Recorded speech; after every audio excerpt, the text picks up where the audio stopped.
I'm Captain Lydia O'Neill, 33, a career Army officer who built my life on discipline and integrity. For years, I bailed my father out paying his debts, signing my name to his problems, keeping him afloat no matter the cost to me. But when he dragged me into court to strip me of everything I'd earned, I made one move that turned the tables so hard the judge called in military police. Have you ever been blindsided by someone you trusted completely? If so, tell me your story in the comments. You're not alone. Before I get into it, let me know where you're tuning in from. And if you've ever had to stand your ground after being wronged, hit like and subscribe for more true stories about setting boundaries and taking back your power. What happened next might surprise you. I grew up thinking family loyalty was like gravity, an unbreakable law that held everything in place. My father taught me that lesson early, not with words but with expectation. When he needed something, I delivered. When bills came due, I covered them. When documents needed a signature and his credit wouldn't pass muster, my name went on the dotted line instead. It started small. A phone bill here, a car payment there. Just until I get back on my feet, he'd say, and I believed him every time. I was 19 when I first let him use my address for a credit application. 22 when I co-signed his lease. By 25, my name was attached to half his financial life, and I told myself this was normal. This was what families did for each other. The military gave me structure my father never could. Basic training taught me discipline he'd skipped teaching. My first deployment showed me what real loyalty looked like, the kind that flows both ways, built on mutual respect rather than one-sided obligation. But even overseas, the calls kept coming. Your old man needs a favor, he'd start, and I'd find myself wiring money from a base in Afghanistan to cover his rent back home. My unit commander noticed once when I was on the phone with a creditor, explaining why my father's missed payment shouldn't affect my security clearance. "That your dad?" he asked afterward. When I nodded, he just looked at me for a long moment. "You know you can't save someone who won't save themselves, right?" I nodded then too, but I didn't really hear him. Not yet. The pattern was so ingrained I couldn't see it for what it was. I'd grown up believing that love meant sacrifice, that being a good daughter meant saying yes even when it hurt. My father never asked, he assumed. And I never refused, I complied. When he needed a place to stay between apartments, I cleared out my spare room. When his car broke down, I drove 3 hours to pick him up. When his business ventures failed, I absorbed the debt without complaint. He had a way of making his problems sound like emergencies and his requests sound like temporary measures. "Just this once" became his favorite phrase, even though we both knew there would always be a next time. I'd lie awake calculating how much of my salary went to keeping his life afloat, but by morning I'd convince myself it was an investment in family harmony. The alternative, saying no, seemed impossible. My mother had died when I was 15, and in the years since, my father and I had developed this unspoken agreement. He provided the illusion of family stability, and I provided everything else. He'd call me his responsible one, as if reliability were a genetic trait I'd inherited rather than a survival skill I'd learned. When people asked about my family, I'd say we were close. It wasn't exactly a lie, we were bound together, just not in the way I pretended. The military taught me about chain of command, about earning respect through competence and consistency. I thrived in that environment because the rules were clear and fair. Performance mattered more than politics. Results spoke louder than promises. It was everything my relationship with my father wasn't, and I started to understand what I'd been missing. But understanding didn't translate to action. Even as I built a career that demanded integrity and accountability, I continued enabling my father's financial chaos. I justified it by telling myself he was getting older, that his opportunities were limited, that abandoning him would make me the kind of person I didn't want to be. The truth was simpler and more complicated. I was afraid of what would happen if I stopped being useful to him. The wake-up call should have come earlier. Maybe when he missed my promotion ceremony because he was in court over unpaid taxes. Maybe when he borrowed my car and returned it with a dent he never mentioned. Maybe when I realized I'd been covering his cell phone bill for 2 years and he'd never once thanked me for it. But real awareness doesn't follow a schedule, and mine was still years away. My father saw my military service as a resource to be leveraged rather than an achievement to be celebrated. He'd brag to his friends about having a daughter in uniform, then call me the same day asking for money. He loved the prestige my service reflected on him, but resented the independence it gave me. That tension would eventually crack our relationship wide open, but for now, it simmered beneath the surface of our carefully maintained routine. I kept thinking I could manage both lives, the professional one where I commanded respect through competence, and the personal one where I maintained peace through compliance.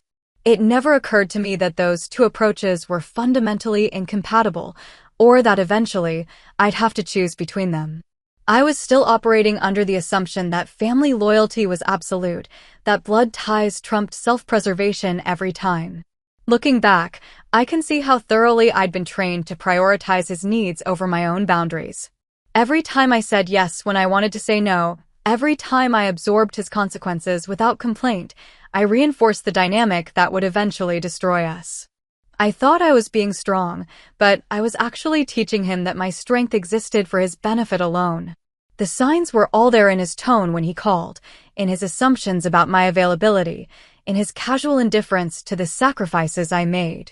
I just wasn't ready to see them yet. I was still clinging to the fantasy that unconditional support would eventually earn unconditional love, that if I proved myself valuable enough, he'd start treating me as more than just a solution to his problems. That delusion would cost me dearly before I finally learned to let it go. The shift started subtly, the way most betrayals do. My father's tone changed, first less asking, more expecting. Where he used to frame his requests as temporary emergencies, he began presenting them as simple facts. I need $500 for rent, instead of, could you help me with rent this month? The difference seemed minor, but it marked the beginning of something I couldn't ignore forever. My military career was advancing, and with it came responsibilities I couldn't delegate or postpone. Security clearances required financial transparency. Leadership positions demanded personal accountability. My father's chaotic relationship with money was becoming a liability I couldn't afford, but breaking the cycle felt impossible. He'd raised me to believe that family obligations superseded personal inconvenience, and that belief ran deep. The first real warning came during a phone call while I was stationed in Georgia. I'd just been promoted to staff sergeant, a milestone I'd worked toward for 3 years. When I called to share the news, my father's congratulations lasted exactly 30 seconds before he transitioned into his real agenda. That's great, honey. Listen, I'm in a bind with the mortgage company. They're threatening foreclosure, and I need $8,000 by Friday. $8,000. I made good money, but that represented months of careful saving. Dad, I can't, I started, but he cut me off with a tone I'd never heard before. Cold. Dismissive. Can't or won't. Because there's a difference, and your mother would have known which one this is. Using my dead mother as emotional leverage crossed a line I didn't even know existed until he stepped over it. I sent the money. But something fundamental shifted in that moment. For the first time, I felt resentful instead of dutiful. The feeling scared me more than the empty bank account did. His new friends made things worse. He'd started spending time with a group of men who seemed to view legal battles as entertainment. They traded stories about ex-wives they'd outsmarted, business partners they'd outmaneuvered, and family members who'd learned their place. My father absorbed their cynicism like gospel and gradually began treating our relationship as another contest he intended to win. The casual cruelty started showing up in small ways. He'd forget to thank me for favors, then act irritated when I didn't anticipate his next need. He stopped calling to check on me unless he wanted something. When I mentioned feeling overwhelmed by the financial pressure, he'd remind me of everything he'd sacrificed raising me alone. As if parenting had been a business investment he expected to profit from indefinitely. My unit noticed the change in my behavior before I did. I was distracted during briefings, short-tempered with subordinates, and increasingly isolated from the camaraderie that had always sustained me. My commanding officer pulled me aside after I snapped at a junior enlisted soldier over a minor mistake. "What's eating you, Sergeant?" he asked, and I found myself explaining the situation I'd never discussed with anyone. He listened without interrupting, then asked a question that haunted me for weeks. "If one of your soldiers came to you with this problem, what would you tell them?" I knew the answer immediately. I'd tell them they were being manipulated and needed to establish boundaries before it got worse. But following my own advice felt impossible. This was family. This was different. Except it wasn't different, and deep down I knew it. The military had taught me to recognize toxic leadership, to identify when someone was using their position to exploit others. My father displayed every warning sign I'd been trained to spot in commanders who couldn't be trusted with authority. He made unreasonable demands, showed no appreciation for sacrifice, and retaliated when questioned. If he'd been my supervisor, I would have reported him without hesitation. The breaking point came during my next leave. I'd come home expecting to relax and reconnect, but my father had scheduled 3 days of errands that required my presence. He needed me to co-sign a loan, drive him to legal appointments, and meet with his accountant about tax problems I hadn't known existed. When I suggested we spend some time just talking, he looked genuinely confused. "We're talking," he said, "about important things." That's when I realized he saw me as a resource to be managed, not a person to be loved. Our conversations weren't exchanges, they were transactions. My value to him was entirely functional, and he'd never considered that I might need something different from our relationship. The recognition hit like a physical blow, leaving me stunned and hollow. I started paying attention to his friends' conversations differently. Their casual references to family members as obstacles to be overcome or assets to be leveraged made my stomach turn. They spoke about wives and children the way business competitors might discuss market territories with strategic calculation rather than emotional connection. My father nodded along with their stories, occasionally contributing his own examples of family members he'd handled. The final straw came when one of them complimented him on having me well trained. They all laughed, including my father. I was sitting 10 feet away, but they discussed me as if I were absent, analyzing my compliance with the detached interest of people examining a particularly useful tool. That night, alone in my childhood bedroom, I finally acknowledged what I'd been refusing to see. My father didn't love me as a daughter. He valued me as an asset. The realization changed everything. Not immediately, but gradually, like poison working through a system.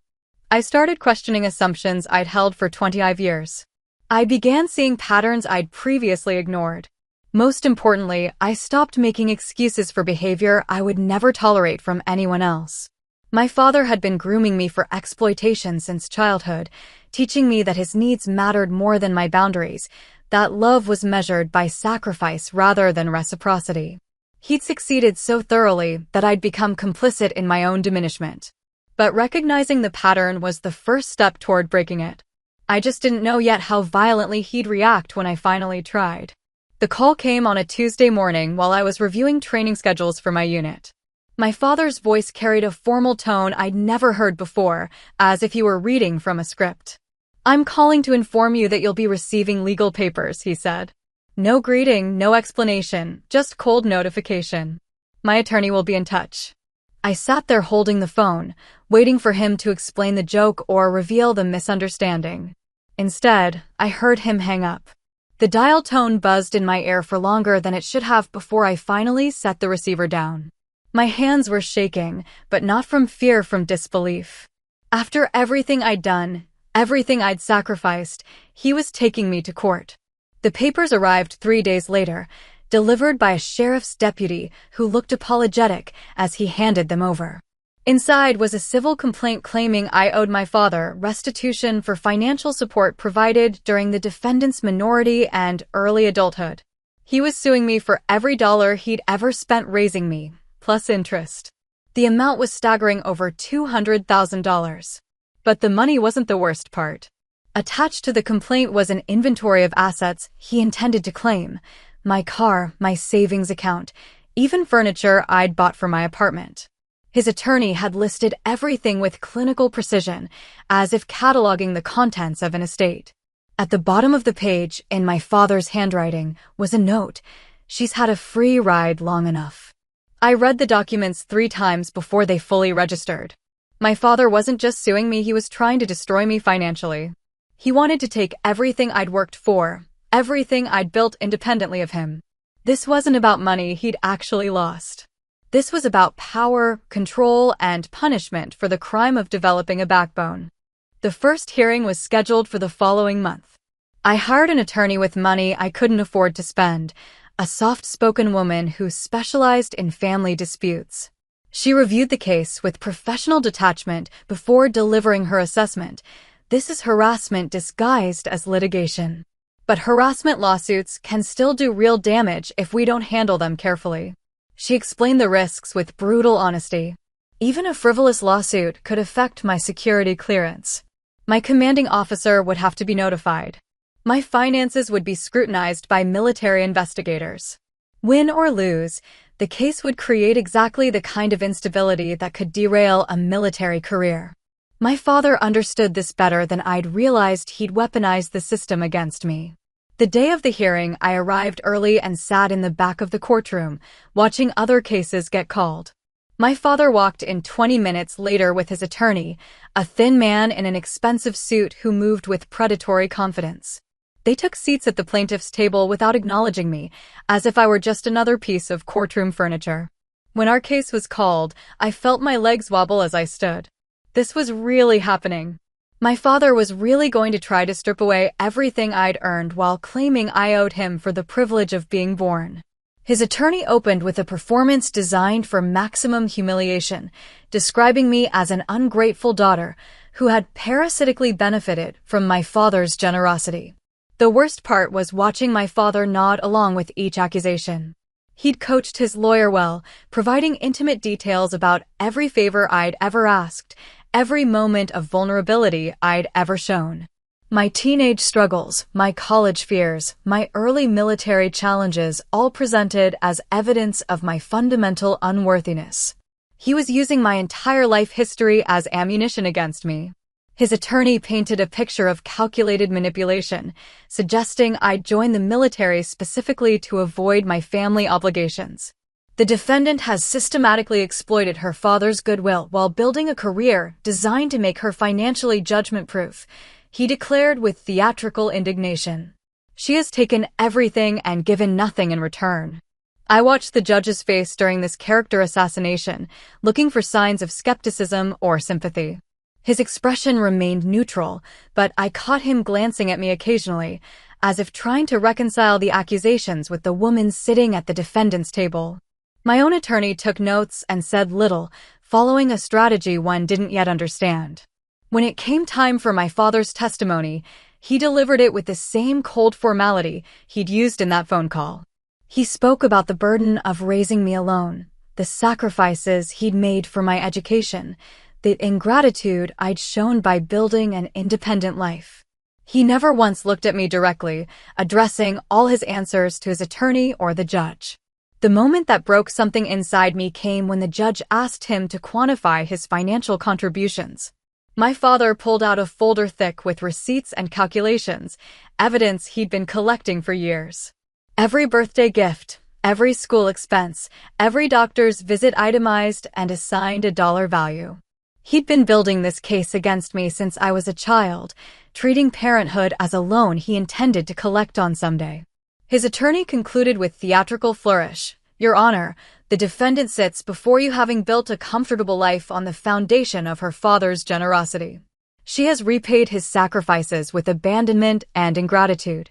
We ask the court to order full restitution for the investment he made in her future, plus reasonable interest for the years she has deprived him of those funds."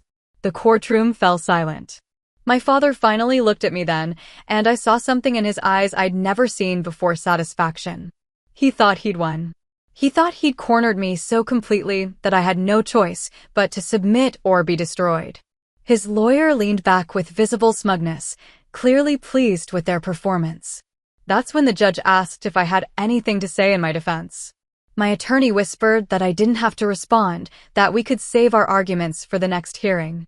But I stood anyway, my voice steadier than I felt. "Your Honor, I'd like to present some documents of my own." I watched my father's expression shift from satisfaction to confusion as I walked to the clerk's desk with a sealed envelope. Inside were 3 pieces of paper that would change everything. I'd found them while cleaning out old files, and I'd been carrying them in my purse ever since, not knowing when or if I'd ever need them. The judge accepted the envelope with curious interest. My father's attorney objected to the unscheduled submission, but the judge waved him off. "I'll allow it," he said, opening the envelope. The courtroom waited as he scanned the contents, his expression growing increasingly serious. Then he looked directly at my father for the first time during the entire proceeding.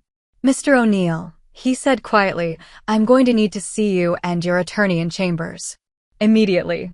As they filed out, my father looked back at me with an expression I'd never seen before: fear. He finally understood that this game had rules he didn't know, and he was no longer the only one playing to win. That night, I sat in my apartment staring at the ceiling, replaying every moment of the hearing. The look on my father's face when the judge called him into chambers kept cycling through my mind: the confusion, then dawning realization, then something that might have been panic. I'd never seen him look uncertain before, and despite everything he'd put me through, watching his confidence crumble had made me feel hollow rather than victorious. I couldn't eat, couldn't focus on television, couldn't even call my attorney to discuss what would happen next. Instead, I found myself pulling out old photo albums, searching for evidence of the father I'd thought I knew. Pictures of birthday parties, graduations, holiday celebrations, all carefully staged moments that now felt like props in a performance I'd never realized I was watching. The documents I'd submitted weren't complex or particularly damning in isolation. Just 3 pieces of paper I'd discovered while organizing my files: a credit application my father had filled out using my social security number, a lease agreement he'd signed in my name while I was deployed, and a tax form showing income he'd reported under my identity. Individually, they might have been mistakes or misunderstandings. Together, they painted a clear picture of identity theft spanning several years. I'd found them months earlier and confronted him about them, expecting an apology and explanation. Instead, he'd brushed off my concerns with casual dismissal. "That's just paperwork," he'd said. "You're making a big deal out of nothing." He'd been so confident in my loyalty, so certain of my willingness to absorb his problems, that he'd never considered I might document his violations instead of simply enabling them. My unit had trained me well in recognizing fraud patterns. The military takes financial integrity seriously, especially for personnel with security clearances. What looked like family complications to civilian eyes registered as federal crimes to anyone familiar with military law. My father had been using my credentials to commit identity theft, and he'd been doing it while I served in uniform, a detail that elevated his offenses from civil matters to military jurisdiction. Sleep finally came sometime after 3 in the morning, but it brought dreams filled with courthouse corridors and my father's voice asking why I was trying to destroy the family. I woke exhausted and disoriented, unable to shake the feeling that I'd crossed a line I could never uncross. Even though he'd started this fight, even though he'd tried to destroy me first, presenting those documents felt like detonating a bomb I couldn't defuse. My attorney called at 8 sharp, her voice carefully controlled. "We need to meet," she said. "There have been developments." An hour later, I was sitting in her office while she explained what had happened after I'd left the courthouse. The judge had examined my documents, made some phone calls, and determined that my father's case would have to be suspended pending a federal investigation. Identity theft involving military personnel falls under federal jurisdiction, she explained. When you use someone's social security number while they're serving active duty, especially someone with a security clearance, it triggers automatic involvement from military authorities. Your father's attorney tried to argue that these were family matters, but the judge disagreed. The case has been referred to the appropriate authorities. I felt something inside my chest tighten. What does that mean for him? I asked, though I wasn't sure I wanted to hear the answer. It means he's in serious trouble, she said bluntly. Identity theft is a federal crime. Using a service member's credentials makes it worse. If they can prove intent, he's looking at potential prison time. She paused, studying my expression. Are you having second thoughts about this? The question hung in the air between us. Was I? Part of me, the part that had been programmed since childhood to protect him from consequences, wanted to find a way to undo what I'd started. But another part, the part that had finally learned to value my own survival, knew there was no going back. He'd forced this confrontation when he decided to destroy me rather than respect my boundaries. No, I said finally. I'm not having second thoughts. But I need to understand what happens next. She walked me through the process with professional thoroughness. Military investigators would review the evidence. Federal prosecutors would decide whether to file charges. If they proceeded, my father would be arrested and formally charged. The civil lawsuit against me would be dismissed, since you can't sue someone for restitution while simultaneously stealing their identity to commit fraud. This changes everything, she explained. Your father opened this door when he decided to take you to court. Now he has to deal with the consequences of his own actions. She looked at me seriously. But you need to prepare yourself for what comes next. He's not going to accept responsibility gracefully. People like him never do. I left her office feeling like I was walking through a different world than I'd inhabited the day before. The same streets, the same buildings, but everything looked different now that I understood there was no path back to the relationship I'd thought we had. My father had revealed his true nature, and I'd responded by revealing mine. Neither of us could pretend anymore. The call came that afternoon. My father's voice was different, smaller, uncertain in a way that might have been endearing if the circumstances were different. We need to talk, he said. This has gotten out of hand. We can work something out. There's nothing to work out, I replied, surprised by how calm I sounded. You filed a lawsuit. I responded with evidence. Now we let the system handle it. You don't understand what you're doing, he said, and for the first time, I heard fear in his voice. This could destroy everything. Think about the family. I am thinking about the family, I told him. I'm thinking about protecting myself from further damage. Then I hung up, cutting off his protests. For the first time in my adult life, I'd ended a conversation with my father on my terms. The silence that followed felt like freedom. 3 days later, my attorney called with the news I'd been expecting but dreading. Military investigators had taken over the case and arrest warrants had been issued. My father would be taken into custody within the week. The civil lawsuit had been dismissed as predicted, but the federal charges were moving forward. I sat in my apartment that evening, surrounded by the possessions he'd tried to claim in court, and tried to process what I'd done. I'd protected myself, established boundaries, and held him accountable for his actions. Everything my military training had taught me about leadership and integrity said I'd made the right choice. So why did I feel like I'd just burned down the world? The arrest happened on a Friday morning while I was conducting weapons training with my unit. My phone buzzed with a text from my attorney. It's done. He's in custody.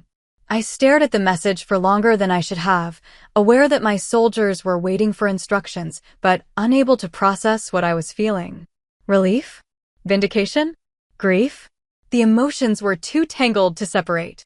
I finished the training session on autopilot, going through the motions of leadership while my mind cycled through images of my father in handcuffs, in a jail cell, processing the reality that his daughter had put him there. Not directly his own actions had created this situation, but I'd been the one who'd provided the evidence that made it possible. I'd made the choice to fight back instead of submitting to his destruction. The details came later, through phone calls and legal documents that painted a stark picture of how thoroughly he'd miscalculated. Military police had arrived at his apartment with federal marshals, treating this as the serious crime it was rather than the family dispute he'd tried to frame it as. His attorney, who'd been so confident in court, had immediately distanced himself from a client facing federal charges. My father had been processed at the Federal Detention Center on base, the same installation where I reported for duty every morning. The irony wasn't lost on me. He was being held in the military justice system he'd thought he could manipulate through me. His attempts to use my service as a shield had instead made his crimes more serious, subject to military law and federal prosecution. The preliminary hearing was scheduled for the following Tuesday. My attorney explained that I'd likely be called as a witness, since the identity theft directly affected me. Are you prepared for that? She asked. It's one thing to submit documents. It's another to testify against your father in person. I thought about her questions seriously before answering. 3 months ago, the idea would have been impossible. But the man who'd raised me wouldn't have tried to destroy my career and steal my assets. That man, if he'd ever really existed, was gone. In his place was someone who saw me as an obstacle to overcome rather than a daughter to love. Testifying against him wouldn't be betraying family, it would be protecting myself from someone who'd already betrayed me. Yes, I told her. I'm prepared. The day of the hearing, I wore my dress uniform, partly because military protocol required it and partly because I needed the armor it provided. I sat in the witness section, watching my father enter the courtroom in shackles and an orange jumpsuit. He looked smaller than I remembered, older and more fragile. When his eyes found mine, I saw something I'd never seen before: desperation. The federal prosecutor laid out the case with methodical precision. Identity theft, fraudulent use of federal credentials, conspiracy to commit wire fraud. Each charge carried potential prison time, and together they painted the picture of someone who'd systematically exploited his daughter's military service for personal gain. The evidence was overwhelming because my father had never tried to hide what he was doing. He'd been so confident in my compliance that he'd documented his crimes. When I was called to testify, my father's new attorney tried to paint me as a vindictive daughter seeking revenge for childhood disappointments. But the facts spoke for themselves. I identified my signature on documents I'd never signed, confirmed social security numbers and addresses that matched mine, and verified that I'd never given permission for any of these transactions. The cross-examination felt like a formality. There was no credible way to explain away what he'd done. My father never looked at me during my testimony. He stared at the table in front of him, occasionally whispering to his attorney, but never meeting my eyes. I found myself studying his profile, looking for traces of the man who'd raised me and finding only a stranger who shared my DNA. Whatever love had existed between us had been conditional on my submission, and now that I'd refused to submit, there was nothing left. The judge's ruling was swift and uncompromising. My father was denied bail due to flight risk and the severity of the charges. His trial would be scheduled for later in the year, but the evidence was so clear that his attorney was already discussing plea bargain options. The maximum sentence for his crimes was 15 years in federal prison. As they led him away, my father finally looked back at me. His expression wasn't angry or defiant, it was confused, as if he genuinely couldn't understand how we'd arrived at this moment. He'd spent so many years believing that family meant unconditional support that he'd never considered what would happen if he pushed too far. The look on his face suggested he still didn't understand what he'd done wrong. I left the courthouse feeling hollowed out but strangely peaceful. The battle was over and I'd won, but victory felt different than I'd expected. There was no celebration, no sense of triumph, just the quiet satisfaction of having protected myself from someone who'd tried to destroy me. I'd learned that love without boundaries isn't love at all, it's exploitation dressed up in familial obligation. That evening, I called my commanding officer to brief him on the situation. Military leadership needed to know when their personnel were involved in federal cases, especially those involving security clearances. He listened without interrupting, then asked a single question. "Are you okay, Sergeant?" It was the first time anyone had asked me that since this whole ordeal began. Everyone else had focused on the legal implications, the procedural requirements, the potential consequences. But he'd asked about me as a person, not just as a witness or a victim or a service member. The question hit me harder than I'd expected. "Yes, sir," I said. "I think I am." And for the first time in months, I meant it. I was okay. Damaged, maybe, but okay. Free to build a life based on mutual respect rather than one-sided obligation. Free to set boundaries without fearing abandonment. Free to choose my family based on how they treated me rather than how we were related. My father had tried to teach me that loyalty was absolute and unquestioning.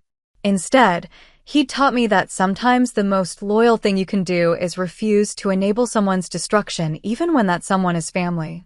The months that followed moved with the grinding inevitability of military justice. My father's case worked its way through the system while I rebuilt my life around the absence he'd created. The silence where his constant demands used to be felt strange at first, like phantom pain from an amputated limb. Then it began feeling like relief. I threw myself into my work with renewed focus. Without the distraction of his crises, I could concentrate on the responsibilities that actually mattered. My unit's performance improved, and my commanding officers took notice. I was recommended for advanced training, then for promotion, then for a leadership position that would have been impossible while my father's chaos dominated my personal life. The first letter arrived on a Tuesday, 6 months after his arrest. Plain white envelope, handwritten address, military detention facility return label. I held it for a long time before opening it, trying to decide whether I wanted to read whatever justifications or manipulations it contained. In the end, curiosity won over caution. His handwriting was smaller than I remembered, cramped and careful. The tone was different too, not the commanding voice I'd grown up with, but something more tentative. He didn't apologize exactly, but he did acknowledge that things got out of hand. He asked about my life, my career, my health, as if we were distant relatives catching up rather than father and daughter whose relationship had exploded in federal court. What struck me most was what he didn't say. No admission of guilt. No recognition of the damage he'd tried to inflict. No understanding of why I'd felt compelled to protect myself. He wrote about misunderstandings and unfortunate circumstances, as if identity theft and attempted financial destruction were weather events rather than deliberate choices. I read the letter twice, then filed it away without responding. He ended with a request for me to visit, to talk about family, but I wasn't ready for that conversation. Maybe I never would be. The boundaries I'd learned to set weren't temporary barriers, they were permanent walls protecting the life I'd built without him. His trial concluded 8 months later with a plea bargain that sentenced him to 3 years in federal prison, followed by 2 years of supervised probation. My attorney called with the news, explaining that his cooperation with prosecutors and lack of prior federal convictions had worked in his favor.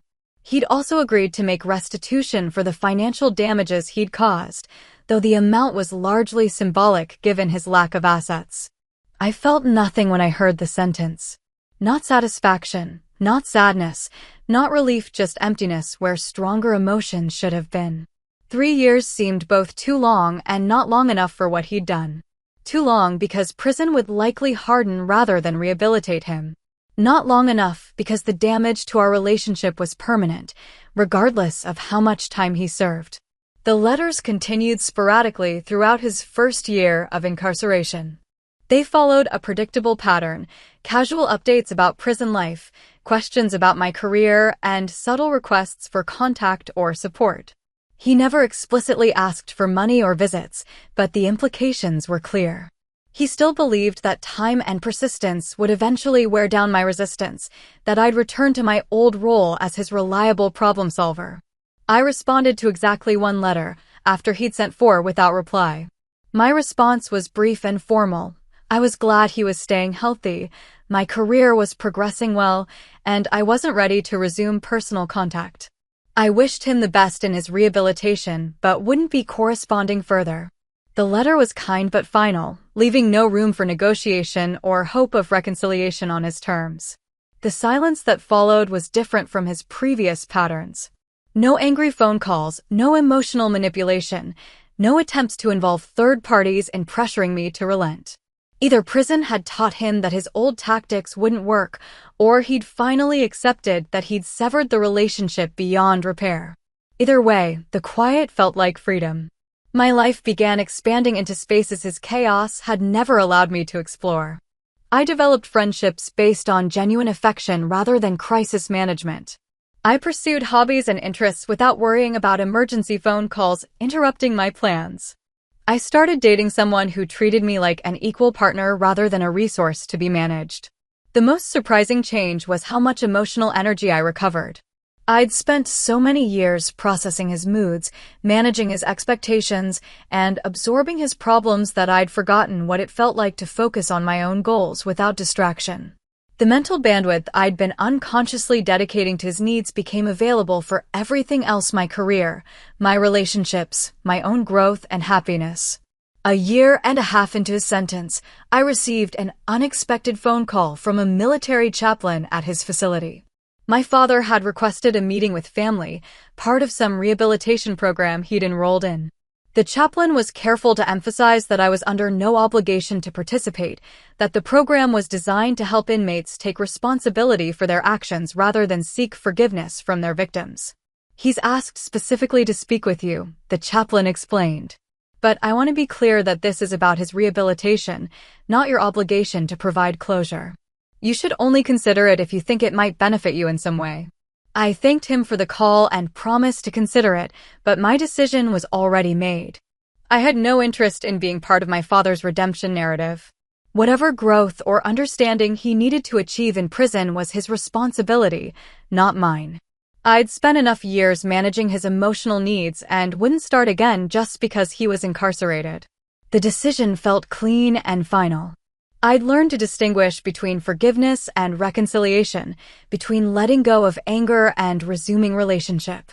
I could forgive him for being the damaged person who'd raised me without having to accept him back into my life. Forgiveness was something I did for myself, not a gift I owed him regardless of his behavior. My career continued flourishing in ways that would have been impossible under his influence. I was selected for officer candidate school, then commissioned as a second lieutenant. The security clearance investigation that had once terrified me became routine paperwork, since my financial life was now transparent and stable. The investigators found exactly what they expected, a service member with clean records and clear boundaries. The promotion ceremony was everything my father's presence would have ruined. My commanding officers spoke about my leadership, my integrity, my potential for continued advancement. My friends from the unit attended, along with the woman I'd been dating for 8 months.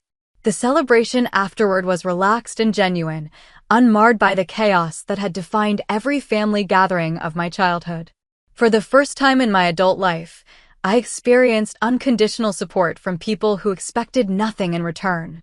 My friends celebrated my success without calculating how it might benefit them. My girlfriend was proud of my achievements without feeling threatened by my independence. I began to understand what healthy relationships actually looked like. 2 years into his sentence, the letters stopped entirely.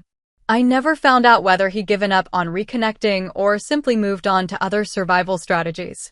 The silence was a gift. I hadn't expected confirmation that the door I'd closed was staying closed, that the boundaries I'd established were holding firm. I found myself thinking about him less frequently as time passed. Not because I'd forgotten what happened, but because the emotional charge had faded. He'd become a character in my origin story rather than an active force in my present life. I could acknowledge the damage he'd caused without letting it define my future relationships or choices. The woman I'd been dating became something more serious, then something permanent. She knew the full story of my family situation and understood why I kept certain boundaries. She never pressured me to reconcile or suggested that blood relationship trumped personal safety. Her support felt revolutionary, someone who prioritized my well-being over maintaining family appearances. 3 years after his arrest, I learned through military channels that he'd been released on parole. The news arrived through official notifications required for victims of federal crimes, not through personal contact.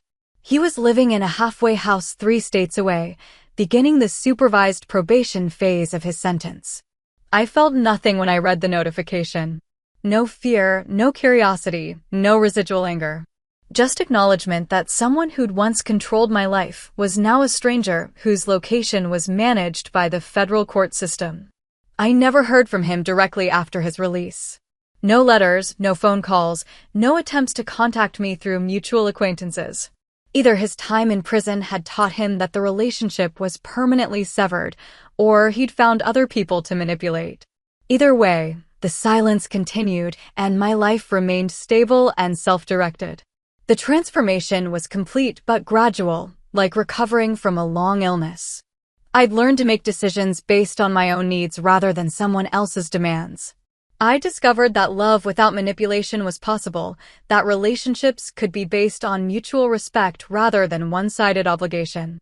Most importantly, I'd learned that protecting myself from toxic family members wasn't betrayal, it was survival. Looking back, I could see how thoroughly he'd trained me to prioritize his needs over my own well-being. Every boundary I'd failed to set, every demand I'd met without question, had reinforced his belief that I existed to solve his problems.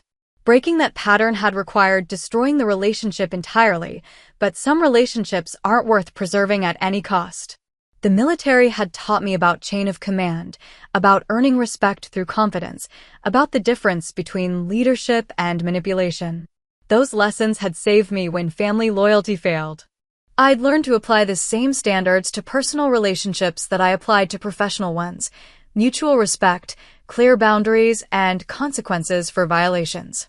5 years have passed since I last saw my father in that federal courtroom, and the life I've built feels solid in ways I never thought possible.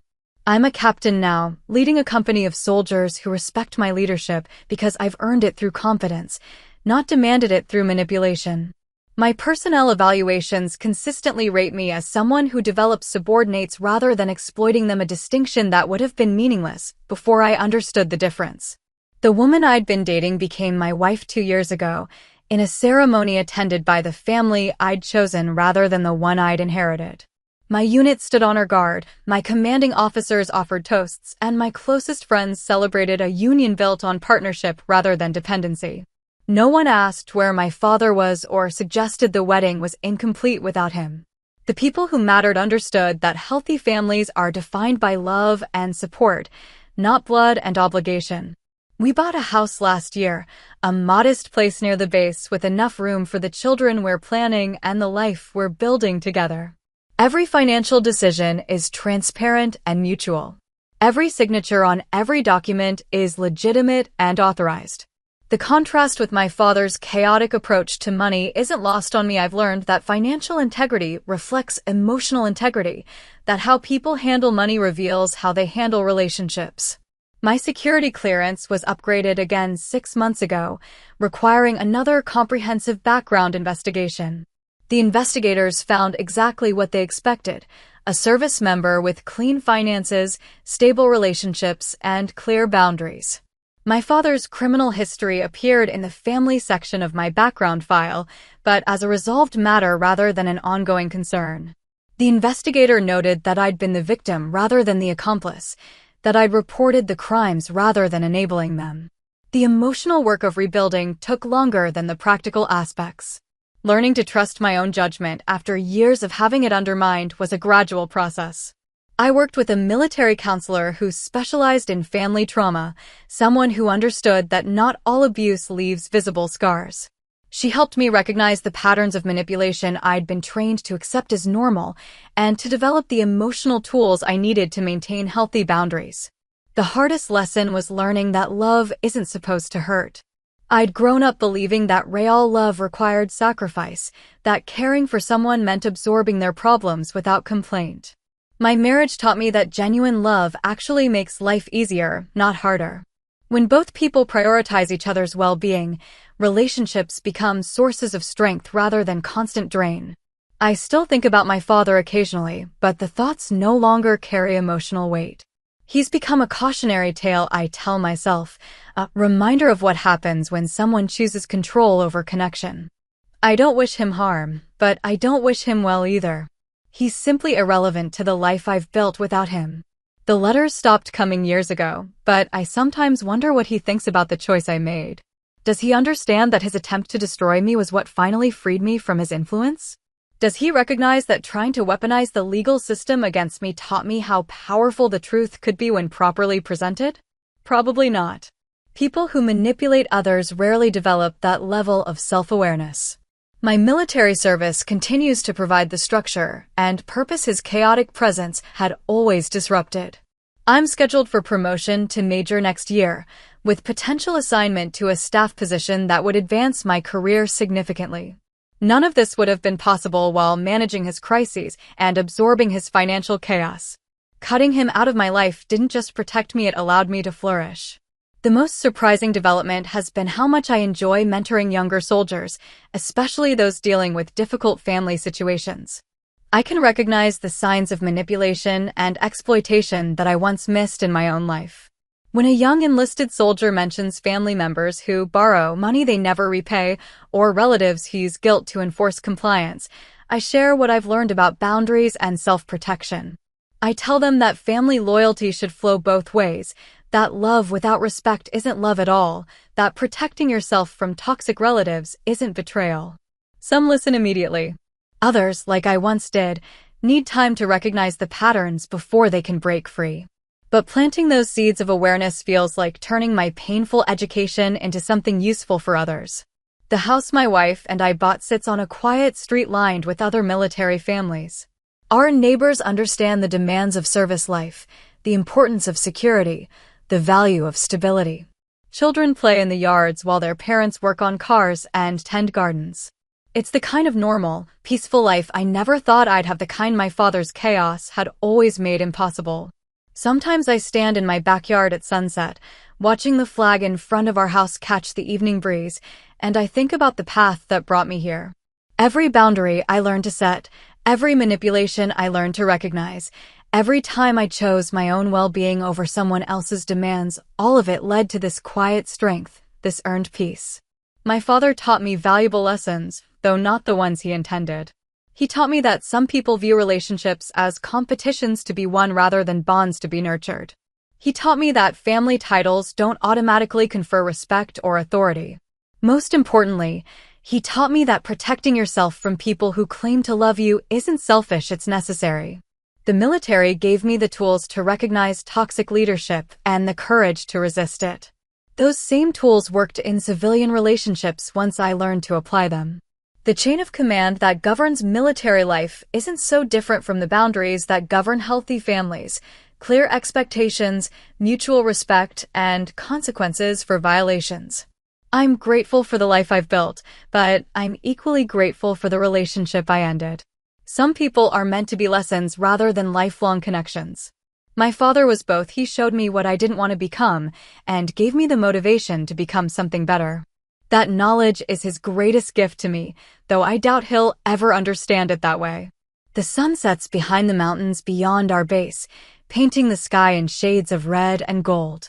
Tomorrow, I'll wake up in a house I own, next to a woman who loves me without conditions, preparing for a job that values my integrity over my compliance. It's a life my father could never have given me because it's built on principles he never learned to practice. Justice doesn't always come with fanfare or satisfaction. Sometimes it just walks quietly through your door, wearing a uniform, carrying the authority to hold people accountable for their choices. Sometimes it looks like a folder of documents that reveal the truth about someone you thought you knew. Sometimes it sounds like silence, the absence of chaos, the presence of peace, the freedom to build something better than what you inherited. And sometimes it simply looks like a life lived on your own terms, protected by boundaries you learned to defend, surrounded by people who earn their place in your world through respect rather than demanding it through relation. That kind of justice doesn't make headlines, but it changes everything. That day in court didn't just protect my career, it ended years of letting someone else control my life. I walked out knowing I'd never go back to being his safety net. Have you ever had to hold a family member accountable, even when it meant cutting them off? Did it make your life better or harder? I want to hear your stories in the comments. If this resonated with you, hit like, subscribe, and share it with someone who needs a reminder that boundaries aren't betrayal, they're survival.